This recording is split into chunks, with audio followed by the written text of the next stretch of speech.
Fala, galera do Corujão Vascaíno. Estamos aqui nessa quinta-feira trazendo todas as notícias gostosas do Vasco da Gama. Começando já com a arbitragem definida para o jogo contra a Mulambada no próximo sábado às 18h30. Trata-se de Rafael Claus. Ele mesmo. Ele que vai apitar o jogo contra os Mulambos.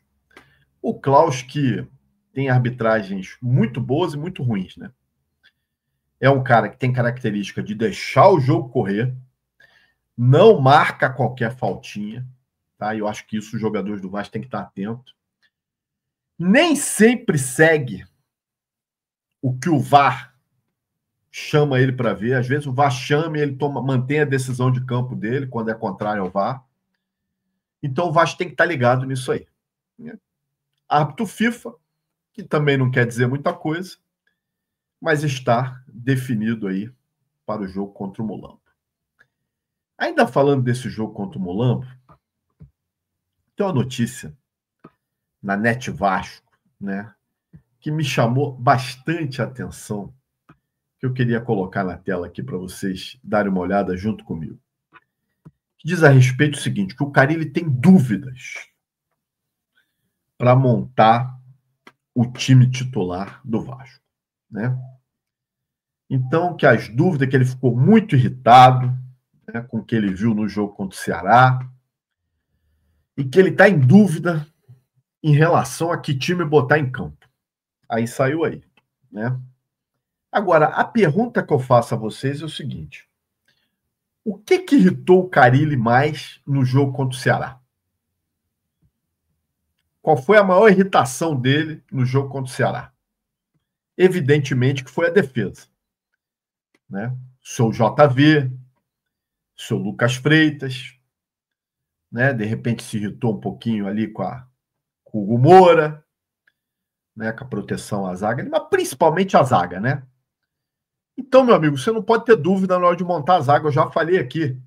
Tem que sacar o JV e sacar o Lucas Freitas. Bota os garotos da base. Tem gente que vai dizer, porra, Dib, tu tá maluco.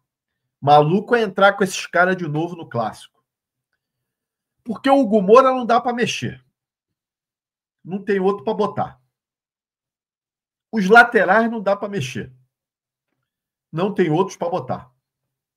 A zaga, reserva tem. Eu acho que se são bons ou melhores do que esses que estão lá, e é avaliação de cada um. No meu entender, já que o Lemos está machucado e não vai jogar, o Lucas Oliveira, que também é outra bosta, mas não sei se está em condição de jogo, o Souza nem pensar, bota os dois garotos da base para jogar, o Lincoln e o Luiz Gustavo, pelo menos entrosamento eles têm. Te garanto que parte física está melhor do que esses que estão aí. Bota eles para jogar. Carille não tem que pensar muito, não. Mas claro que ele não vai fazer isso, né, gente? Ele não vai fazer isso porque ele está preocupado primeiro com o emprego dele. Uma outra notícia que saiu hoje, extremamente curiosa, né? Vou colocar na tela aqui, peraí que eu errei aqui, mas estou colocando na tela, é de respeito ao Jair. Olha a notícia que saiu. Que o técnico Cuca teria pedido à direção do Atlético Mineiro a recontratação do volante Jair. Porque ele gosta muito do futebol do Jair. O Atlético Mineiro tá mal, né? Tá lá embaixo na tabela, tá na zona do rebaixamento, se eu não me engano. Então o Cuca pediu para recontratar ele. Rapaz, se isso for verdade, o Pedrinho tinha que ir para Belo Horizonte amanhã, ou já tinha que ter ido hoje, para negociar com a cúpula do Atlético Mineiro essa recontratação. Lembrando que o Jair custou, se eu não me engano, 13 milhões de reais ao Vasco. É um dos maiores salários do elenco. O Jair ganha em torno de 800 mil reais. Tanto que o contrato termina no final do ano e o Vasco não procurou o Jair ainda para negociar a renovação. Então é outro jogador que chega no meio do ano pode assinar um pré-contrato. Então, para não perder ele de graça, se há realmente esse interesse do Atlético Mineiro, Pedrinho, Marcelo Santana, porra, sei lá, qualquer um corre lá no Atlético Mineiro e negocia a volta do Jair para lá.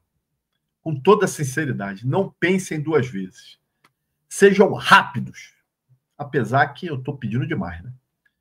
Para a diretoria do Vasco ser rápida. Olha outra notícia gostosa que saiu hoje. Em relação ao Payet. Fomos surpreendidos, matéria do GE, que o Payet tem um acordo com o Vasco para ficar até julho. Que no Bira, da CBF, o contrato do atleta realmente vai até 5 de maio. Mas quando o Vasco contratou ele, firmou um acordo que ele ficaria até julho. E isso bate. Porque eu me lembro muito bem que quando o Payet chegou, falavam-se sim que o contrato dele era até julho de 2025. E aí depois começou a surgir essa história aí de 5 de maio, o que realmente está no papel é 5 de maio, mas o Vasco tem um acordo com ele. Porque, por questão de visto de trabalho, ele não poderia fazer um contrato até julho. Porque ele vai ter que renovar o passaporte e renovar o visto de trabalho dele. Por isso que ficou até maio, só o contrato. Mas que como há um acordo, né, ele ficaria até julho. A dúvida é o seguinte, o Vasco vai cumprir o acordo com ele? Vai cumprir, a diretoria vai honrar a palavra com o Payet? Eu não sei. Eu pago para ver. Tenho minhas dúvidas. Vamos aguardar aí, vamos ver o que vai dar. Bom, em relação à capa do nosso vídeo, eu falei no vídeo de ontem que eu ia trazer informações sobre o Capasso, né? Eu vou dizer a vocês aqui o seguinte, eu tô atrás dessa história, não é de hoje, nem é de ontem, não. Já há algumas semanas eu estou tentando informações, descobrir o que realmente está acontecendo com o Capasso. Por que o Capasso não está sendo relacionado? Eu tenho falado aqui, qual é o crime que o Capasso cometeu? O que eu vou falar aqui, gente, acredita quem quiser. Cada um tire as suas conclusões. A história é a seguinte. Eu consegui falar com uma pessoa do staff do Capasso. Tentei por alguns dias, semanas até, falar com um empresário, que é o senhor Juan Dávola. E o senhor Juan Dávola me autorizou, né, ou colocou para falar comigo uma pessoa do staff do Capasso, que eu não vou dizer o nome aqui. A história que ele me conta é o seguinte. O Capasso foi emprestado para o Olímpia do Paraguai. Quando o Capasso retorna, o Vasco já está em negociações com o Brian Rodrigues, lá do México, vocês lembram disso. Negociação difícil com a América do México. O Vasco tentou envolver o Jean Davi, não deu certo. Tentou envolver o Sforza, que inclusive é do mesmo empresário do Capasso, não deu certo. E aí se chega no nome do Capasso. Após negociação, a América aceita que o Capasso esteja na negociação e o Vasco colocando mais uma grana. Na hora de se trocar os documentos de contrato com o Capasso e o América, os valores que chegaram estavam bem diferentes do que havia sido acordado com o Capasso. E aí o staff do jogador, não é isso.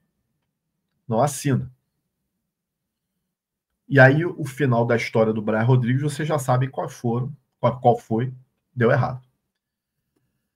Isso irritou bastante a diretoria do Vasco. Bastante. Capasso recebeu 3 propostas para deixar o Vasco. Um time dos Estados Unidos, um time do Paraguai e um time brasileiro, que foi o Vitória. O Vitória aceitava, inclusive, igualar o valor do salário do Capasso. O staff do jogador não aceitou nenhuma dessas 3 propostas. Aí eu vou falar uma coisa aqui. Se é por birra, eu não sei. Se é por por sacanagem, por querer dar uma sacaneada no Vasco, eu não sei. O fato é que não aceitou. Isso irritou mais ainda a diretoria do Vasco.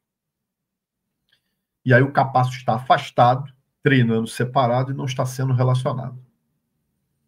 O Vasco até relacionou ele para um jogo, porque por lei teria que relacioná-lo, para que ele pudesse ser negociado em 2025. Há informações que o Vasco tem uma outra negociação com o Brian Rodrigues para o meio do ano. E parece que agora o negócio pode caminhar. A ideia do Vasco é colocar novamente o Capasso nessa negociação. E para isso, aceita até dar um percentual do que o Vasco tem, porque o Vasco comprou o Capasso por em torno de 10 milhões de reais, por 50% dos direitos econômicos do atleta. O Vasco não tem 100%. Então o Vasco aceitaria dar uma parte desses direitos para o staff, para o Capasso, para os empresários, mais o salário lá, né? Que ficasse de acordo para ambas as partes, para ver se agora o atleta realmente vai. E aí mais uma grana para o América, para liberar o Brian para vir para cá. O staff do jogador aceita esse tipo de negociação desde que o Capasso fosse reintegrado ao elenco do Vasco e pudesse estar disponível para atuar até o período da janela, que, se eu não me engano, é julho, né? Por enquanto, o Vasco ainda não aceitou essa proposta. Parece que haverá uma reunião nos próximos dias, mais uma entre o staff do jogador e a diretoria do Vasco, para ver se consegue chegar num denominador comum. E que o Capasso possa voltar a ser relacionado e, posteriormente, numa negociação aí, sair do Vasco. A história é essa, gente. A história que me passaram é essa. Se você vai acreditar no que eu estou falando ou não, aí é julgamento teu. Né? Eu estou exatamente dizendo o que me passaram aqui. Agora, já ouvi dizer aí, né, que ele não está sendo relacionado por opção técnica do Carille. Pelo amor de Deus, gente. Alguém acredita nessa história? Alguém acredita nessa história? O Carille, numa entrevista coletiva, mais de uma vez, já deixou claro e falou com essas palavras que era opção da diretoria. Que ele até ia avaliar o atleta, mas era opção da diretoria. Não era opção do Carille. O Carille, com toda a limitação que ele tem, tu acha mesmo que a opção técnica numa zaga que a gente tem Lucas Oliveira, Lucas Freitas, Souza, JV fazendo merda atrás de merda, Maurício Lemos machucado, 2 garotos da base que não são lá essas coisas, tu acha mesmo que o Carille não colocaria o Capasso para jogar por opção técnica? Que ele preferiria ter no banco Souza do que o Capasso? Porra, quem fala isso quer brincar com a inteligência do torcedor. A grande verdade é essa.